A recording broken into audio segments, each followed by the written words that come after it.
nothing human can make a 90-degree turn at 3,000 miles an hour and survive. They are real. This is Apollo 16 astronaut Charlie Duke. In 1972, he became the 10th and youngest person to walk on the moon at age 36.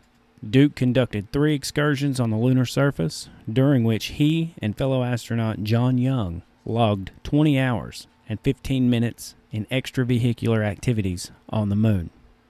Duke left 2 items on the moon, both of which he photographed. The most famous is a plastic-encased photo portrait of his family taken by NASA photographer Ludi Benjamin. Before the moon landing, Duke described himself first as just someone who simply had a religion instead of a relationship with God. After the moon landing, he developed a relationship with God. Listen. I was a Christian. I claimed to be a Christian, but it was a mental assent and not a heart assent. And so I don't know where I would have stood at that point. I know I wasn't walking as a Christian. I was going to church. We faithful churchgoers, and since we got married, and but it was later on after the moon flight. I was 36 when I landed on the moon. When Apollo was over, I was 37, and the thought occurred to me, I'm 37 years old, what am I going to do now with the rest of my life? And I had no peace, and my marriage was falling apart. And so things were pretty bad until 1975 when my wife became a believer after a Faith Alive weekend at our church. And so she changed. I watched her change, sadness to joy in 2 months, and it was real. 2 years later, I made that same decision, and that began a healing in our family and a healing in our marriage, and saved our marriage. Jesus did, and so we've been walking with the Lord. And I know now, so that after in '78 when I made that decision.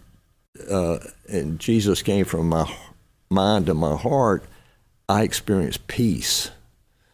And it was just incredible. And I knew that I'd made the right decision. So we've been walking with the Lord ever since. In this interview with Glenn Beck, Mr. Duke was asked whether he believed in aliens or alien life. No, I don't believe in alien life. I believe that God showed me a specific answer to 2 prayers, that they're demonic, and that they're demonic beings that make an appearance and appear to be real, and they are real. Satan, Bible says, Satan can appear as an angel of light. So they can appear, and so nothing human can make a 90-degree turn at 3,000 miles an hour and survive. And so they have these, and I think the purpose is to draw you away from the real God and say, look at us, and this is where you ought to be because we are superhuman and we can do it. So that's my feeling. People laugh at me generally, but I'm not going to be. I don't care because I love you. I love you. Yeah, God He's answered prayers, my prayers specifically, and so I said, and I get laughed at when people say, "Well, that's what God told me," so I'm going to say that they're demonic beings, and there's not any extraterrestrial. I mean, not superhuman, but other civilizations out there that are farther away from us. It's a distraction from God. As a Christian myself, I tend to lean toward Mr. Duke's beliefs regarding aliens and alien life.